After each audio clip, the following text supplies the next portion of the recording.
we honor you today, could everyone please join me in recognizing the faculty who have led, who've served, who've partnered and taught during these last few years, your faculty.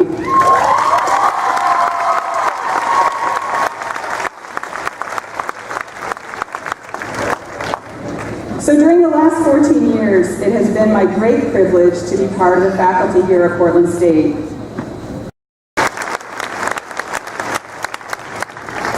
So we are blessed to have two student speakers. I would like to welcome our first student speaker, BSW student Joseph Talik.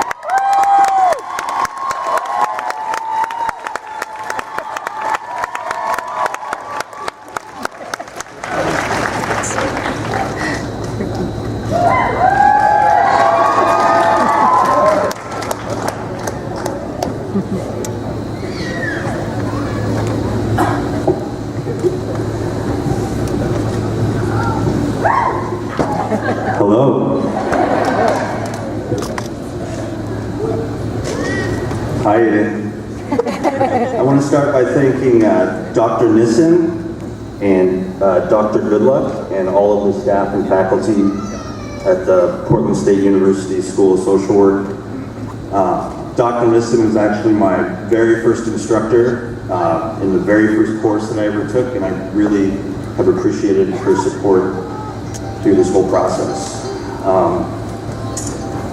Reflecting on the past 2 years in the Portland State University School of Social Work's BSW program, it is not possible to pick one lesson, one occurrence in class, or one moment in time that would adequately encapsulate the entirety of this experience.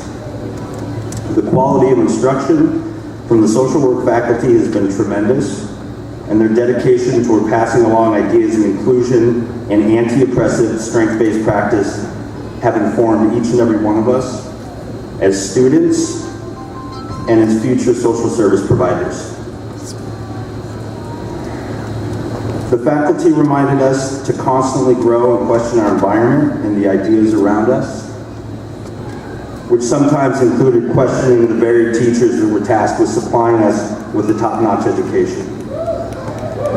This is not a knock against any of the instructors or faculty, but more a testament that they were doing their job right. Leaving space for individuals to talk, process ideas, and continually reevaluate their perceptions, misconceptions, personal beliefs, hopes, goals, dreams, is the only kind of environment where the human mind can adequately expand and grow. And it is the only kind of place where our hearts can truly reflect and connect with others on a more meaningful level. The themes of acceptance, inclusion, and compassion resonated through each term, but it wasn't just about having compassion and understanding for others. It was also about having compassion for ourselves, having compassion for where we are currently at in our lives, and our emotional and intellectual journey through the personal and professional connections that ultimately end up forming who we are, and ultimately end up telling others who we are. In coming to terms with our desire to want to assist others, this desire is oftentimes accompanied by the realities of a seemingly insurmountable and oppressive system of power and privilege dynamics that perpetuate and compound the marginalization and underrepresentation of the most vulnerable among us. It is this desire toward mindfulness and this commitment towards holding on to hope, even against all odds, that has brought the majority of us together to complete this BSW program as we continue finding our place in the world. In closing, I want to remind each and every one of you that what we have decided to do by joining the profession we have decided to embark upon is a decision that we should be proud of. Some call it noble, which translated means there ain't much money in it. And others see the profession as a sort of gatekeeper position in which the norms and status quo are upheld at the behest of the rich and powerful, while the needs, rights, and civil liberties of the most vulnerable among us continue to be ignored. Each day we will be given a choice. That choice is to either lose hope and give in, or continue on with values and belief systems that have the power to make this world a better place. We should always tell the truth. We should always speak up for each other and speak up for others who may not have as loud a voice as us, but not to save them or do them the favor of allowing their stories to be heard by proxy through some outside source, but instead so that they can rise up and be heard on their own, in their own words, from their own communities, from their own culturally diverse backgrounds, and their own intricate, multi-layered strands of intersectionality and their own individualized complexity that is the human experience. As human beings, we all deserve a voice. Let yours be heard. Thank you.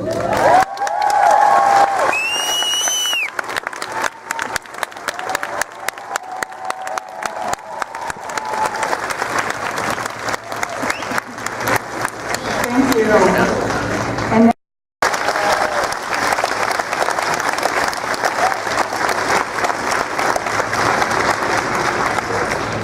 thank you, Lindsay. Morgan.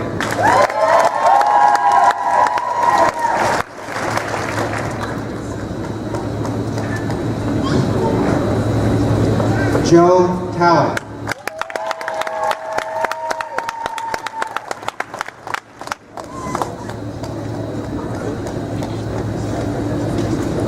Courtney Gardner.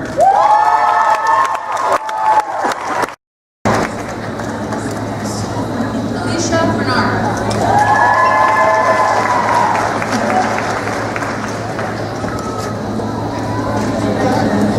Ashley Cedar.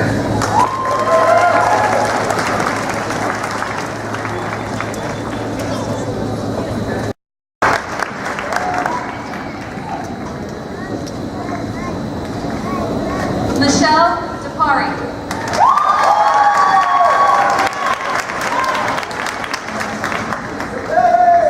Bashir Akalal.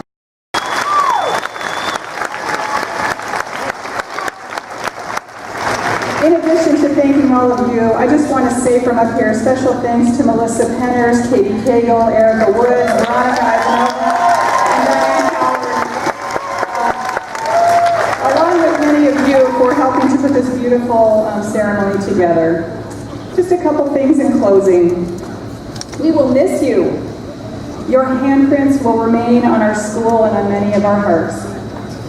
You have shared with us your luminous faith that progress is not only possible, but it's on its way. The world is waiting for you to restore it, to change it, to challenge it, to repair it, to make it more just, to be part of it. I'm going to end with a quote from Arundhati Roy, one of my favorite people. To love, to be loved, to never forget your own significance, to never get used to the unspeakable violence and the vulgar disparity of life around you, to see joy in the saddest places, to pursue beauty to its lair, to never simplify what is complicated or complicate what is simple, to respect strength, never power. Above all, to try and understand, to never look away, and never, ever forget. We wish you a safe journey ahead. Please come and visit us again. You are always welcome. We'll always be part of each other's histories. And hey, Facebook us. So last but certainly not least, would you all rise so that we can formally confer your degree.